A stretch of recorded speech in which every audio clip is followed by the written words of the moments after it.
taškus, atkovojęs 5 kamuolius, bei lygiai tokią pat statistiką turintis Justas Grikštas.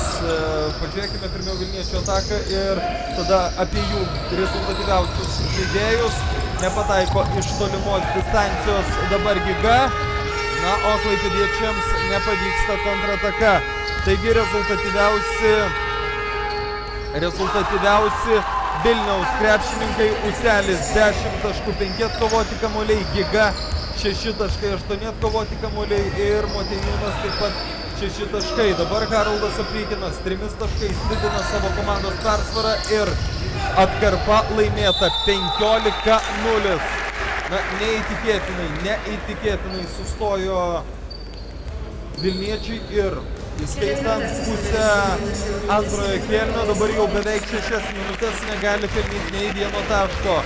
Žygimantas Uselis prie baudų metimo linijos meta, iškart matėsi, kad trumpą metimą ir nepavyko Useliui nutraukti tos tylos. Antrasis bandymas ir vėl netikslus metimas. 12 baudų iš eilės pataikė Vilniečiai, dabar prameta 4 taip pat iš eilės Jurgutis. Prie jo prikibęs varžovų 13 numeris Brazauskas. Bando rasti galimybę išmesti kamuolį klaipėdiečiai. Šansas yra, tačiau Budrio metimas labai netikslus. Su kamuoliu Vilniečiai, o pražanga yra fiksuojama po krepšiu likusiam 14 numeriui Pauliui Šakiniui. Jam tai 4 asmeninė pražanga ir štai antroji didelė problema. Žydrūnas Jurgutis taip pat turi jau 4 asmeninės pražangas, na ir truputėlį pamažinau kalbėdamas tik apie 3 nusižengimus. 2 labai svarbus krepšininkai Klaipėdos gretose yra ties kritinė riba, kalbant apie pražangas. Aprykinas iš toli turi laiko pasiruošti tam metimui ir antrasis jo tritaškis trečiajame kėliny, 14 taškas. Haroldas Aprykinas daugiau nei po 17 taškų rinkęs vidutiniškai per sezoną, yra labai arti to savo vidurkio. Ir svarbiausia, šiandien jam rinkti taškų sekasi daug geriau nei vakar. Po laimėtos atkarpos 18-0 pagaliau taškus pelno ir Vilniečiai. Na, o Domas Budrys vėl meta laisvas, tik tiek, kad šį kartą nepavyksta jam pataikyti iki galo. Netiksliai meta Pipiras, tačiau gelbėjo komandą Uselis. 12 taškų ir 6 atkovoti kamuoliai, tačiau šioje situacijoje galime sakyti vienas lauke ne karys. Na, o Haroldas Aprykinas įsišaudo taip, kad varžovams nepalieka absoliučiai jokių šansų. 4 tritaškį įmeta šiandien Aprykinas ir net 3 iš tų 4 per vos 3 trečiojo kėlinio minutės. Įspūdingas, tiesiog įspūdingas klaipėdiečių lyderio pasirodymas. Dabar jo sąskaitoje jau 17 taškų ir jis sugebėjo ne tik pavyti, tačiau ir aplenkti Žydrūną Jurgutį, kuris sėda...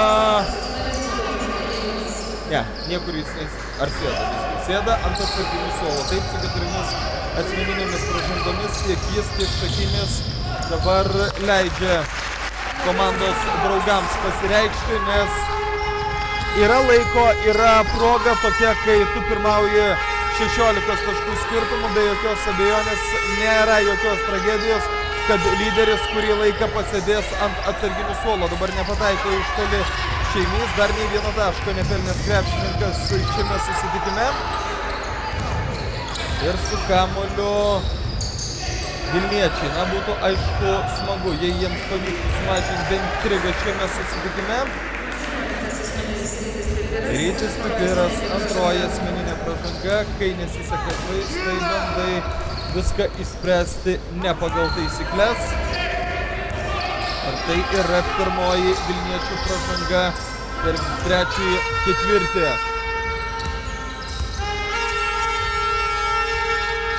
Ką sugalvos dabar Klaipėdos krepšininkai? Artėja į pabaigą ataka, pavyksta išprovokuoti pražangą. 12 numeris Norbertas Giga.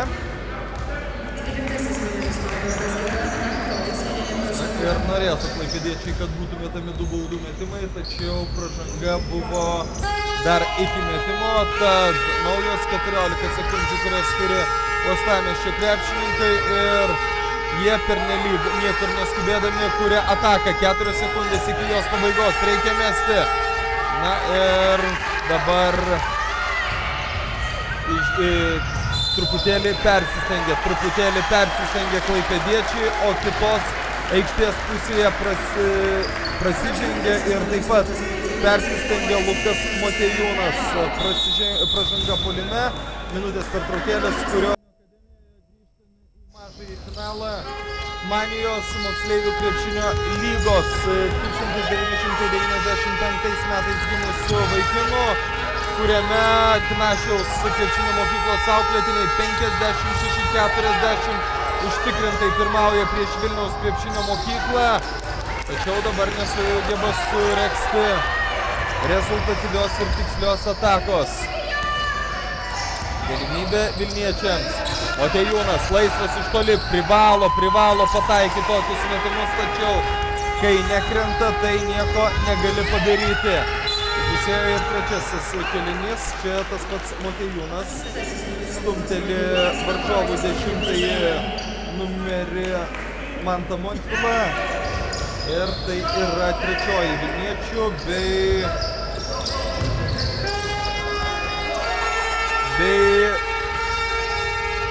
pirmoji paties Motiejūno pražanga. Štai kaip dabar iš arti pasitinka varžovus Vilniaus krepšininkai. Ar ne taip turėjo jie žaisti visą laiką?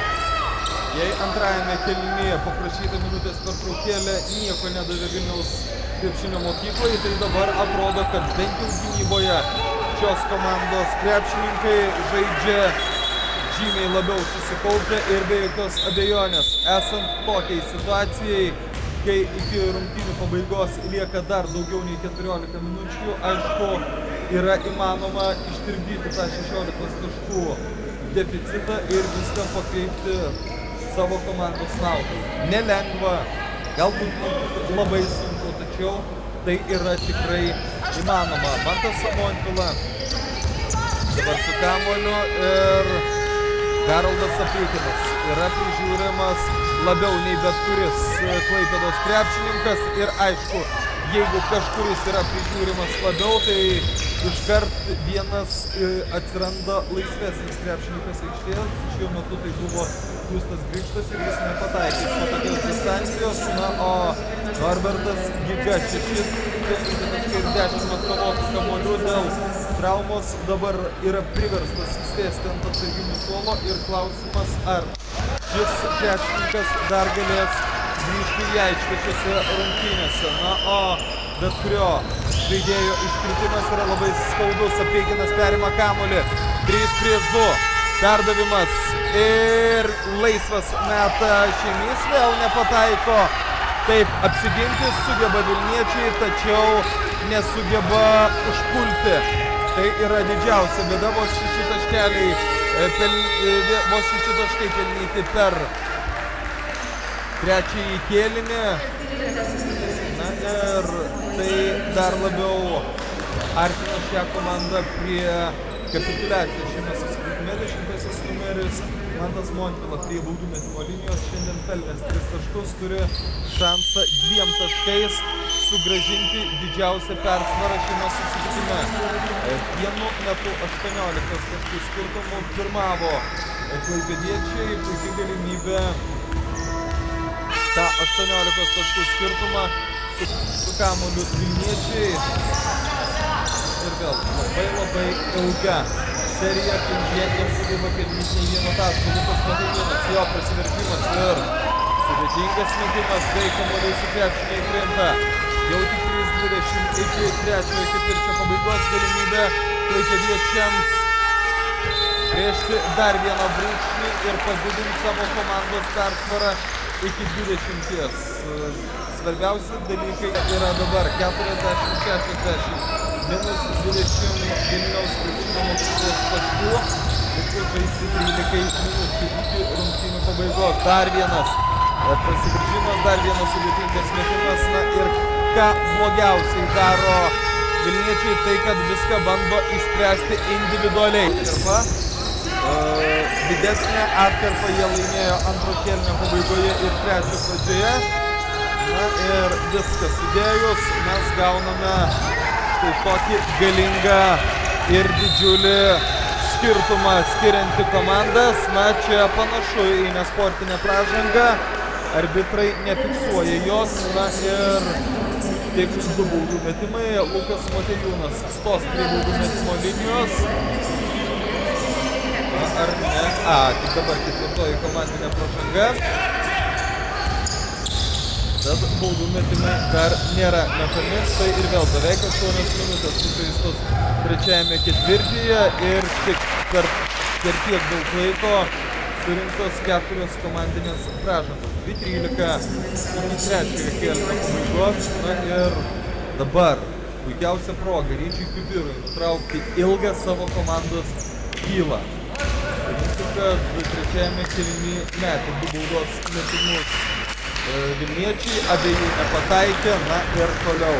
Nesugeba net nuo baudų metimo linijos pelnyti taškų šį komandą ir visiškas krachas trečiajame kėlinyje, 7-17 jie pralaimė trečiąjį kėlinį ir šiose rungtynėse neabejotinai mes jau žinome komandą, kuri iškovos pergalę ir kuri po turnyro pasipuoš bronzos medaliui. Koks blokas dabar, visą pyktį išlieja Žygimantas Uselis.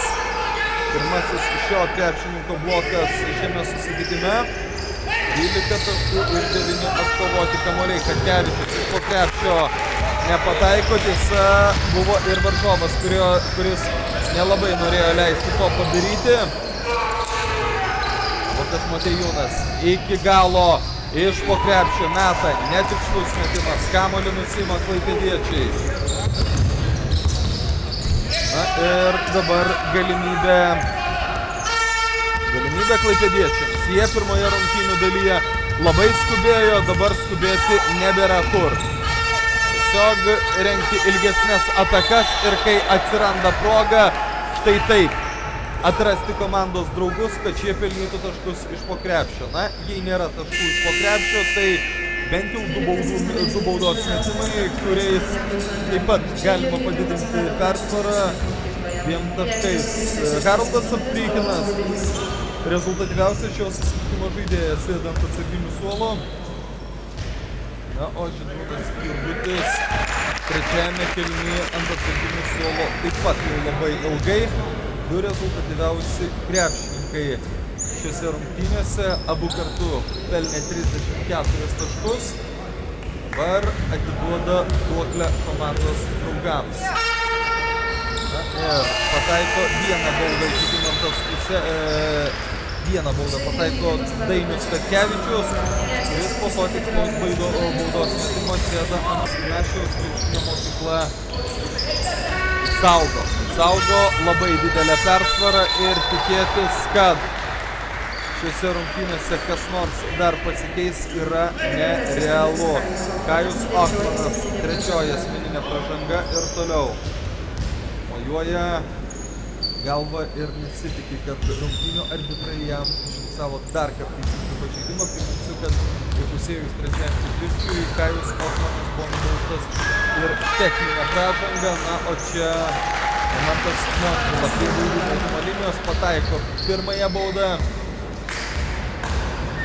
Ir antrasis mėginimas taip pat tikslus, minutė 4 iki trečiojo kėlinio pabaigos, 67-43 pavyksta atstatyti 24 taškų persvarą ir kaip ir antrasis, taip ir trečiasis kėlinys yra tiesiog katastrofiški Vilniaus krepšinio mokyklos komandai. Antrąjį ketvirtį jie pralaimėjo 13 taškų skirtumo, dabar pralaimi 9.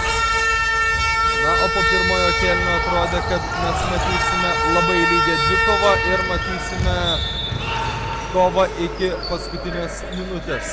Nėra. Taip, 6 sekundės iki klaipėdiečių atakos pabaigos. Ir jau tik pusę minutės iki kėlinio pabaigos metimas netikslus, tačiau atkovotas kamuolys ir jai nepavyko Justui Grikštui pataikyti nuo tritaškio zonos, tai pavyksta tą padaryti iš po krepšio. 69